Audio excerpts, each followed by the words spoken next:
I don't think it's real. I've never seen it. I've never seen it. You sound real guilty over there. I don't know what you're talking about. I've never heard of this. I don't even know what tan pixels look like.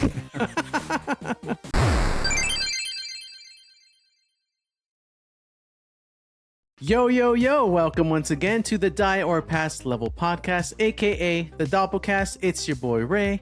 Mom pulled the blanket off of me. I finally rolled out of bed. I'm dressed and ready, and we're about to hit the road because today we're heading to the schoolyard. That's right, it's a school day in the life at the DoPL arcade. I'm just waiting for my ride. I'm carpooling with the kid from the woods. TDK, how you doing? Oh my God, we're going to school today. I love a school day. Waking up at the crack of dawn, playing video games before my parents woke up. Have you been a morning person since childhood? Oh yeah, day one. But wait, I hate to break this to you, Ray.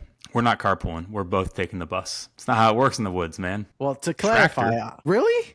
Were there people taking tractors to school in your neighborhood? I'm not exaggerating. I know we joke a lot about that. Oh, TDK is from the woods. Absolutely. Wade McMahon would drive a tractor to school. His farm was a few miles from the high school. Yeah, the McMahon farm, and Wade would drive his tractor. Holy crap, cool. Dude. I mean, I knew you were raised in the woods, but I didn't know you were raised in the woods. You're the real deal, man. I have a feeling that a school day in the life for Ray and a school day in the life for me are very different days. Entirely different beasts. All right, so before we get on the bus, talk to me about your morning breakfast situation and what you would do before you got on that bus or tractor. Yeah, okay. So, you know, when I was a kid, my prized possession, one of them, and it's such a dorky prized possession, but I had this old digital wood paneled clock radio, and I would set it to click on at 6 o'clock or whatever. It would click on, and we were kids. So, what kind of Christina Aguilera, Genie in a Bottle, Backstreet Boys song came on, waking up, and I'm trying to, turn it off before it wakes my parents up. I'm going to interject real quick. I can't believe you were waking up as a kid before your parents. Oh, 100%. I would have woken up before my parents anyways, but I'm of the level where it's like, I can't wait to go to sleep so I can get up early so I can play a full hour of video games. They don't get up till 7. We don't leave for the bus until 7:45. I got a full 60 minutes of Mortal Kombat. I did have a TV in my room. It was a classic tube with the the button. Ooh, yep. Say less. Yeah, crispy. It was glorious. I wake up to the 90s soundtrack. I climb out of the bunk bed, just settle in with some Sega. And it could be Sonic, it could be Mighty Morphin Power Rangers, the movie, the game. It could be Mortal Kombat. If I'm feeling edgy, then it's Mortal Kombat. I remember distinctly I would go and I would get Captain Crunch, no berries, classic Captain Crunch, and I put it in a bowl. But I would add raisins and those tiny marshmallows, like mini marshmallows. Balance. And if I was watching TV, I would get chopsticks because I'm elevated. I wanted to be a cool kid from the woods. And I would teach myself how to use chopsticks trying to eat Captain Crunch and mini marshmallows and raisins like some maniac from the woods. No milk, just dry. Makes me want to have been a morning person as a kid, but even if I wanted to, I could not peel myself out of that bed, man. I was just... Well, what was your routine? You never played video games before school? We just couldn't. It was just not on the table. Me and my brother it was just like weekends only. Video games were not even a discussion until after school on Friday. And so we just wake up and we'd get to watch cartoons while we got dressed. So we'd throw on... So it wasn't no screens. It was just no video games. Exactly. No video games. Honestly, it was a reasonable request considering the fact that we would not get ready for school if we were sitting down playing video games. Yeah. So the TV would be on and we'd be getting dressed. We would play Mighty Max. Do you remember the cartoon Mighty Max? Do I currently have a red ball cap with a big M on it so I can be Mighty Max for Halloween? Absolutely. So I had this skull toy, like this Masters of the Universe skull, and it would open up. And on the inside, you had Mighty Max. You had his owl protector friend, if I'm correct. Virgil. And you had this whole... Virgil. Yeah, thank you. You had this whole world of characters inside this little toy that would clamshell open up. I would put it in my backpack. I'd take it to meet with me on the bus. It was almost as if I could watch the cartoon like you did. You played it out. How sweet is the idea that you and I were watching the same morning block of cartoons 1,000 miles away from each other? That is pretty You're in the awesome. city, I'm in the woods, and yet we're both watching Mighty Max, and now we're doing this podcast. That's pretty cool. You were describing micro machines, but you got it all wrong, dude. I remember the Mighty Max toy, and it was absolutely a Polly Pocket for an action Polly Pocket. Yeah, 100% right. I don't think I even knew what a Polly Pocket was. There was no girls in my life. I didn't have sisters or anything. But you're right. It's a Polly Pocket for Mighty Max. 100%. Yeah. I don't know how it wound up in our household, but I had the Mighty Max video game for SNES. It's probably the only trash kind of shovelware video game that ever wound up in my household. At least that bad of a video game. It was bad. Sure. Did you play it because of how much you liked the cartoon? Yes, I played it because of how much I like the cartoon, and also that thing, like, we're kids, it's summer vacation, and there's no other game to play. I'm going to make it good. I'm going to play it until I like it. Mechanics were terrible. The physics were disgusting. I remember even as a kid being like, ugh, this game sucks. What a critic. Even as a kid, Ray was like a snooty gamer. I bet we could name one game from every console that's just a trash game that you loved. That's a whole episode. From Genesis, from Super Nintendo, from regular Nintendo, from Dreamcast. Trash games we loved is evergreen, man. I feel like we can do that all day. Let's put that on the list. We've had our breakfast. We've played our video games. We've watched our episode of Mighty Max. We're about to get on the bus, but before we do, I'm going to hit us back with Retro Now News. Cue the music. We're going to talk about video games that are inspired by retro games that are out today. And I want to talk about one that I just started today that I'm a super big fan of. I don't know if you've heard of this one, TDK. Super Meat Boy is back. Any knowledge about Super Meat Boy? Zero. Let me educate you. It's one of my personal treasured platformers from 16 years ago, actually. It's back, and this time it's in the third dimension with Super Meat Boy 3D. I actually started it earlier today, and I gotta say, man, it feels really, really good. It's what you call a splatformer. I've talked about splatformers before, right? It's I don't think so. I kind of get it when you say it. You're gonna die, but as soon as you die, you respawn, you try it again. The levels are about 20 seconds a pop. It's just a really fun, challenging kind of game that I used to love. It was a really big hit around the Xbox Live Arcade era. You know, like, we talk a lot about the type of gamers we are. And even back then, I was just deep into Splinter Cell, sneaking around corners, sniping off guys, pulling them into the shadows. Like, I was doing the opposite of the splatformer. I wasn't harming anybody, for the record, moms out there. I was making sure to choke enemies out. I was pulling them in a closet. I was turning the lights off, and I was quietly shutting the door as I walked away. Shh, go to sleep. Yeah. I played one of those games without killing a single human being, which in a first-person or third-person shooter, that's crazy. I'm a maniac, dude. In fact, take this off the podcast. That's nope. Now I'm keeping it.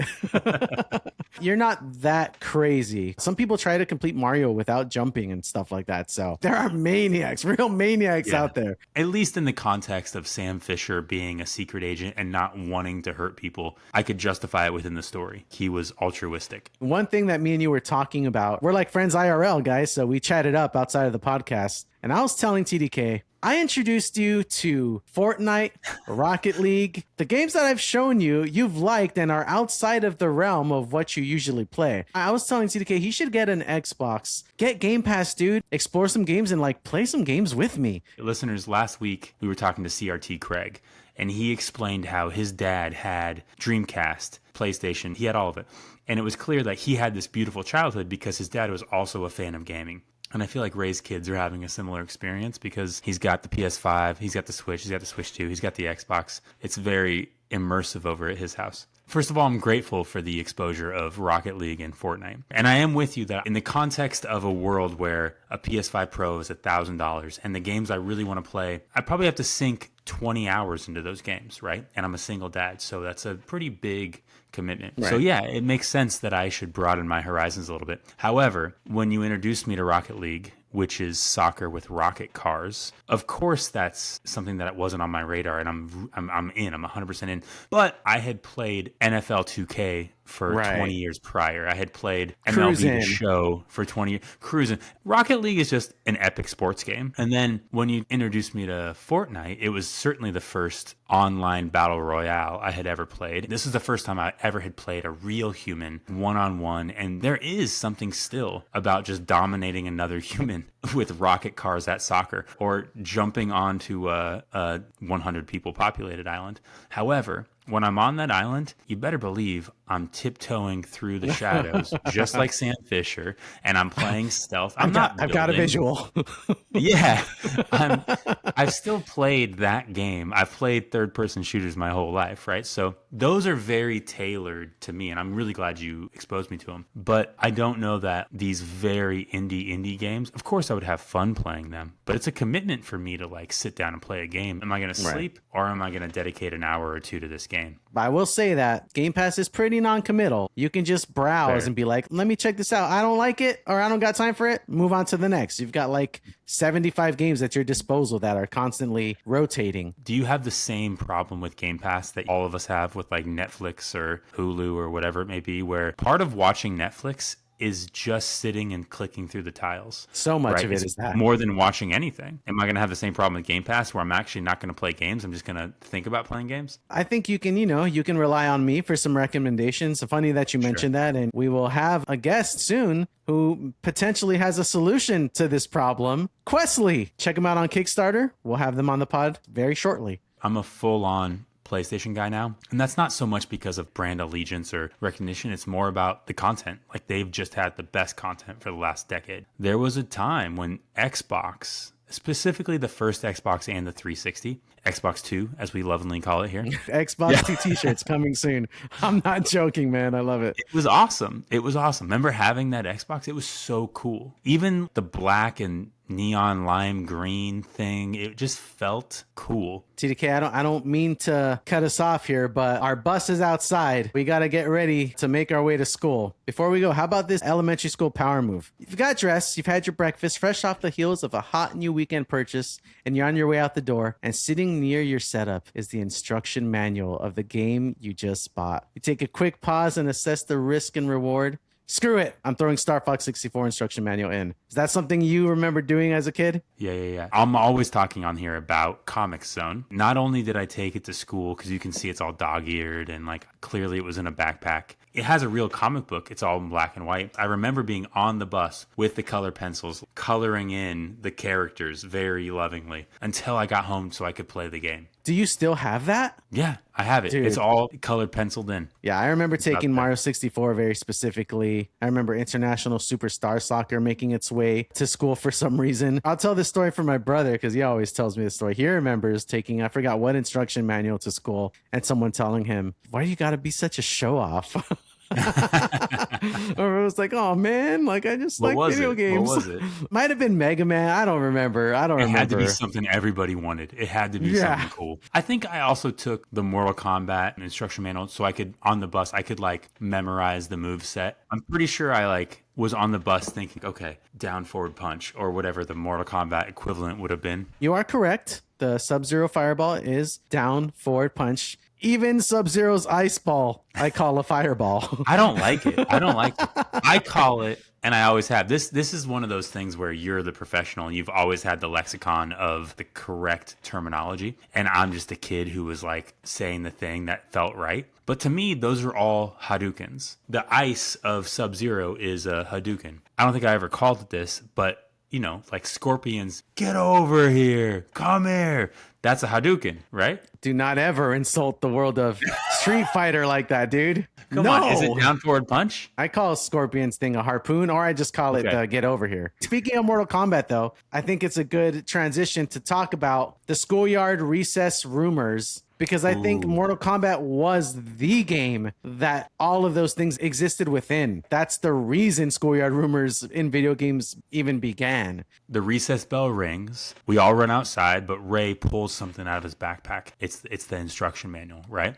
Yeah, fresh off the heels of Mortal Monday. And correct me if I'm wrong, because this is just the memory, but Mortal Kombat, there was a secret code you had to punch in to get the blood. Yep, ABACABB. There are these white letters on the menu, and then you press ABACABB, and it goes, get over here, I think, and those white letters turn red. I wasn't the kid telling other people. I was the one that someone told. Joe Lamping, this kid was obsessed with the movie when it came out, which was probably after the time that we're talking about this. He was the first kid that ever saw Scream in my grade school. He was a very macabre kid, into the dark arts. and Right. he knew all the codes for Mortal Kombat. How did he tell you? What was the transaction? I think it was just us being on the playground. You know, you can't play it till you get home. So it's like, okay, I'm Scorpion. Okay, I'm Sub-Zero. Get over here. And he's like, oh, do you know how to get blood? And I'm like, no, there's no blood in Mortal Kombat. You don't know what you're talking. You know what I mean? That kind of thing, right? Right. And he's like, no. You go to the thing, and then I went home that night, and then gushing blood, fatalities. For me, we were at a video store about to rent Mortal Kombat. So it was like this instant gratification. We got to go straight home and try it and get the Someone results. told you in the store? Some kid saw that we were renting it and he was like, Abacab. And we were like, huh?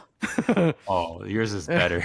They had like a secret abracadabra word. Yeah. We're like, what? He's like, Abacab, like ABACABB. My brother, Do you like, think it was on purpose? The abracadabra of it all? oh, possible. I mean, that'd be pretty cool. With limited access to letters on a Sega Genesis control for them to have figured that out. It'd be pretty impressive. So yeah, I'm going to say yes. And we wrote it down, ABACABB, went to my uncle's house because he was the Genesis uncle and our Genesis cousin. Plopped it in, get over here, red letters. Holy crap, it worked. Freaking awesome, dude. And I don't know how awesome it was for my parents, but I'm thinking I was in 3rd or 4th grade. yeah, I think I was in 2nd or 3rd, something like that. Yeah. 2nd grade, Ray. You're pretty young. You have an older brother. I don't know, love my parents and they did a great job. But also, I don't remember them hovering over any of us while playing video games. So I don't think they really knew. That was a kid's machine for kids' games and kids' toys. Like, there's nothing bad on there. Like, Yeah, they're upstairs playing their game. the equivalent for the parents of our generation is like, yeah, it's YouTube Kids. It's on an iPad. There's nothing bad on there. Meanwhile, fatalities. Oh, yeah. Fatality compilation. Yeah. My mom did see something at some point and she was like, I don't know about this, guys. I think it might have been like 007 on N64. Clearly it didn't work. We convinced our dad and my dad was like, it's fine. It's fine. My version of that, I think I told you this before. We went to church, on Sunday. It's a very small town. So there's one church, there's one grocery store, there's one gas station. There's not even a stoplight. There's a flashing yellow light. We go to the grocery store, which also is the video rental store. Then, of course, I'm in the video rental area looking for like any video game, any movie. The Mortal Kombat movie had just come out and I hadn't seen it yet. And I pulled it out and we just came from church. And my mom was like, oh, I don't know. This doesn't feel right. She was like, give it a day or two. We just got out of church. But the coolest mom ever, she was like, it's fine. I remember being like, oh my God, it almost felt sinful. That can't be the only one. Listeners, let us know if you had the same kind of feeling. But yeah, I think Mortal Kombat was maybe one of the first and only games that, because it was like nothing else at the time, it felt a little wrong to like a little taboo, play a little it bit, like dangerous. Even with mom outside of the equation, just to me Totally. and my soul. I'm so into it. I love it. Yeah, you're 100% right, dude. Okay, let's talk about the Schoolyard. I have some questions. So, of course, the Mortal Kombat of it all is the biggest thing. But tell me, what physical games are you playing on the Schoolyard? What are you trading with the other kids? For me, I feel like I bounced around the Schoolyard pretty fluidly, played basketball with the more sporty kids, but then I also collected Pogs. I definitely collected those and got my slammers and had my little tube of Pogs. I remember my tube was No. It was like a Pringles can. Yeah, and multiple. I had like my school one and my home one. You know what I mean? Like, oh no, these stay home. Yeah, you Like, no one can't touches risk these. losing them at school. Listeners, Pogs meant gambling. And if you had a slammer and you flipped the other kids, you kept those Pogs. That's crazy in hindsight. It's definitely gambling. You bought the pack of Pogs, so your parents paid money for these things. It's the luck of the draw of what lands face up or face down. That's crazy. Yeah. What was your slammer? And then what were your specific favorite Pogs? Do you remember it at all? So I just remember having a slammer that I think everyone had, that like really cool holographic metallic slammer. Mine's had the skull and crossbones, which was the fashion at the time, it felt like. I don't really remember very much about the Pogs I had, except for I remember we had a neighbor across the street that was collecting one specific series. And every time he'd come over, he'd say, teddy bear, teddy bear, teddy bear. And it was like these teddy bear Pogs, but they were all like morbidly grotesque. Like one would be like zombified. R.L. Stein. I think I also had some like Goosebumps Pogs or some R.L. Stein Pogs. Something like Are You Afraid of the Dark? Spooky Pogs. Oh, we're edgy. It's the 90s. It's punk. But we were like kids, so it wasn't actually punk. It was just like what adults thought, third graders thought was punk. All right, I'm looking at some Pogs right now. I'm definitely seeing some Diet Coke Pogs. I'm seeing some corporate soda, Sprite, Diet Coke, Shasta. I'm not talking Slammers. I'm talking Pogs, right? Of course, they crossed over with trading cards because that makes a Sports lot of teams. I sense. remember sport Okay. teams. I'm seeing a Bulls 23 Michael Jordan, super classic. Mortal Kombat. I'm seeing that Okay. classic Dragon logo. Nice. Definitely Seattle Supersonics, but that's probably unique to me because I was up there. But I'm seeing a lot of Tasmanian Devil. Now that I'm looking at this as an adult, all Pogs was, holy shit, RC Cola. All Pogs was commercials for Yeah, us. totally. Is Just like marketing. I'm putting seeing marketing into our Slurpee. little pog brains. Yeah, I'm seeing Icy, I'm seeing Slurpee, I'm seeing Disney, I'm seeing Cola. There is one that I think is probably universal to all of us, the classic 8-ball. You weren't pogging if you didn't have an 8-ball. Not even close. I know I've said this before on the pod. I think you know what I'm about to say. I think the listeners know what I'm about to say. And yet something in my heart says I have to say this out loud because the emotional connection I had to the Ken Griffey Jr. heavy metal slammer. What is it about that time in our lives where that specific Pog slammer holds a special place in my heart? That's the dumbest thing I've ever said in my life, but it's true. I remember the weight of it. It's tactile. When it's that special, man, you can just almost feel it. I'm getting flooded with a few kind of cheat codes and rumors. Some sound real and were fake, and some sound fake and were real. For a long time, especially in that era, at recess, Street Fighter dominated the conversation, right? One of the things I remember hearing was that Guile had this move called the handcuffs. I remember a kid describing it to me so vividly, like, no, I saw it. He like turns you around, he puts the handcuffs on you, and then the round is over and he wins every time. Like the military guy he is, he like takes you into custody. Handcuffs. Believable enough. Yeah, it makes sense, right? Fast forward, right? Guile does have something called the handcuffs in Street Fighter 2. But what the handcuffs are is it glitches and the game freezes. And so technically, if you were mad that you were losing or something and you were running Guile and you knew how to do the handcuffs, it was like a rage quit. You could like handcuff and freeze the game but out. It's not a rage quit. It's a strategic draw. No, you took an L if you had to resort to using the handcuffs because you couldn't bear losing. I don't know. You don't have to watch their like. You know how Street Fighter 2 has that like after screen where they have. You didn't have to go home and be a family man? Yeah. You got it. Yeah. One that is real and sounds fake, and I remember seeing this in GamePro magazine. He shoots, he gores. You can play as former Vice President Al Gore in NBA Jam, and it's real. And I think you can also play as Bill Clinton. Sub-Zero and Scorpion and Raiden also eventually made their way into NBA Jam as in characters, which is pretty crazy. Sweet. I don't want to get too political, but who do you think could ball better, Bill Clinton or Al Gore? But even still, we got Scottie Pippen, Sean Kemp, Gary Payton. Who wants to play either of those two people in NBA Jam? That's fair. That's fair. Can I hit you with one? The not safe for work one, the NSFW. Oh, I mean, the Nude Raider. You said it. Listen, I don't think it's real. I've never seen it. You sound real guilty over there. I don't know what you're talking about. I've never heard of this. I don't even know what tan pixels look like. I'm sure someone did it in the aftermarket kind of decades later situation, but there did seem to be a very prominent rumor that you could enter a code and Lara Croft just wouldn't have clothes on, which in hindsight is so laughable because she didn't even look like a human. She looked like a stick figure. I've heard the rumor. I don't think it was real. Maybe someone Game Sharked it up. I don't think there was any detail to the polygons. It wasn't detailed to the game itself. It wouldn't have been possible. Right. Yeah. But when we were those kids playing those games, Lara Croft and or anything we were looking at, the dinosaur, the wolves, they didn't look like polygons. They looked real. It's imagination. You're a kid. Yeah, that's definitely the ultimate gaming rumor on the Schoolyard. There's Absolutely. one more. It's worth noting.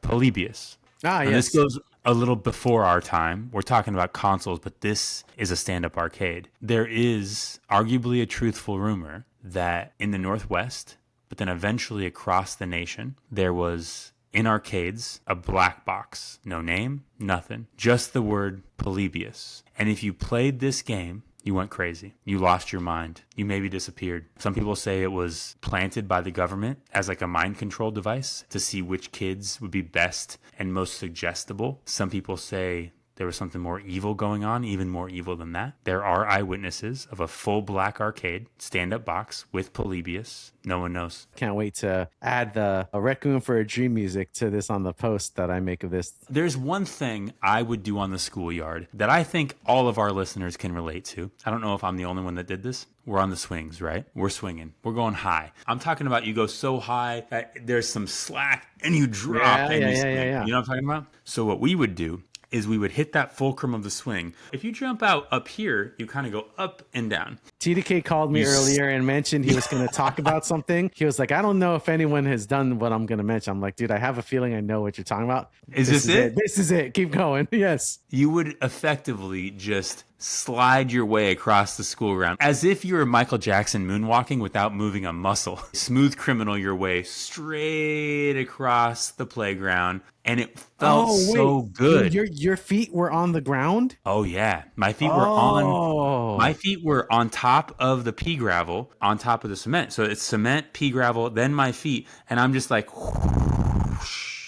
Oh, okay. See, that's different from what I was doing. I loved getting off of the swing before the apex and like fly off of that thing as far as I can from the swing set, not as high. Yeah. I just thought that felt so cool. Okay, say we're swinging on grass, right? And there is a feeling where you can close your eyes and then you just I'm going to say at least a 1/1000, 2/1000, you're actually flying. Right. That's a different thing, and that's incredible. That's one of the best feelings in the world. What I'm talking about, I think, is a little bit more low class, where there's no grass, it's all cement, and there's this like round rock everywhere, and you would just slide across. Also very fun. A little bit more dangerous. To this day, maybe the closest sensation to flying in my life is that going for length on a swing for that 1/1000, 2/1000.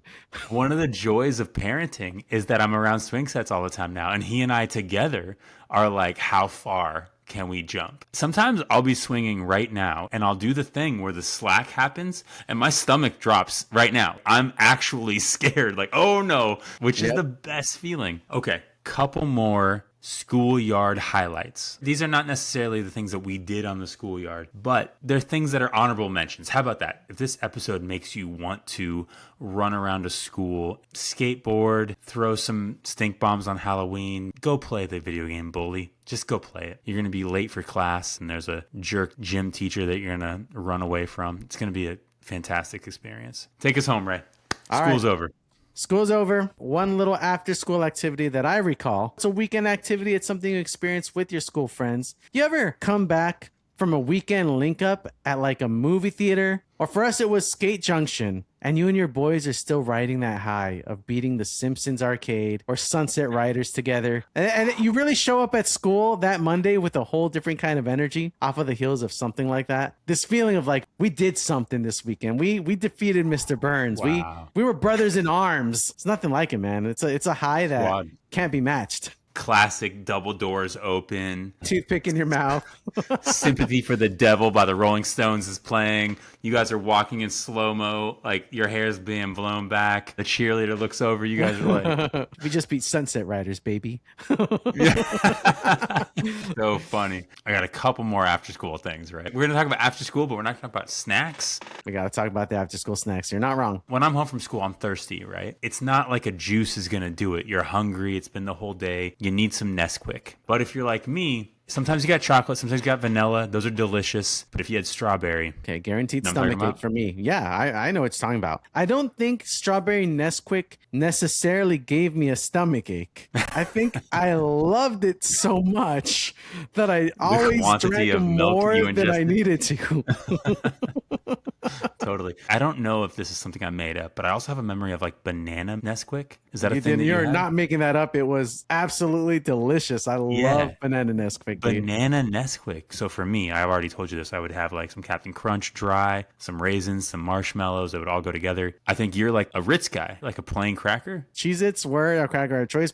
I'll ride the Ritz wave for as long as I can. I'm going to send a design that was made for us by my brother. It's the DoPL logo, but with the Ritz font. I'll put it up on this episode. Hell yeah. That sounds fantastic.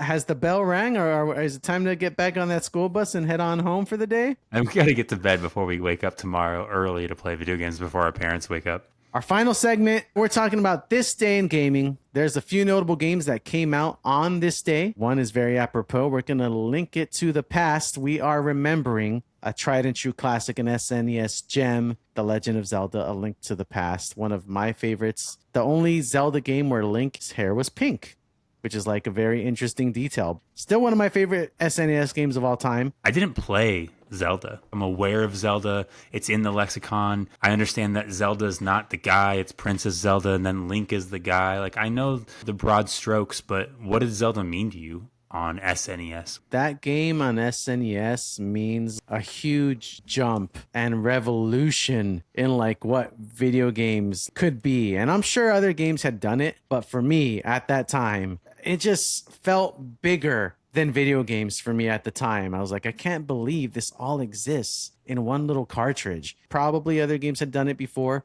For me, Zelda was the beginning of what the future of video games could be and ended up being. Honestly, I think a lot of games follow what Zelda does. Ocarina of Time, another game that was just like, oh, this is what 3D can be. Super Nintendo, SNES, Link to the Past, masterpiece, absolute. One of those you got to play.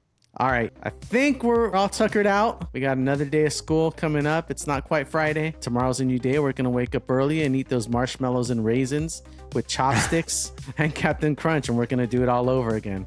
So Doppelgang, get your rest too, and we'll see you at the next one. Peace. Hey everybody, it's Ray here. Just wanted to thank you for tuning into the Dire Past Level podcast. If you want to hang out and join us for the next episode, make sure to like and subscribe. That way you're notified when our next episode releases. If you really liked it, you'd do us a solid if you left us a review. Reviews are a great way to spread the word about our podcast, and the more gamers to share these stories with, the better. All right, we'll see you next week. Have a good one. There we go.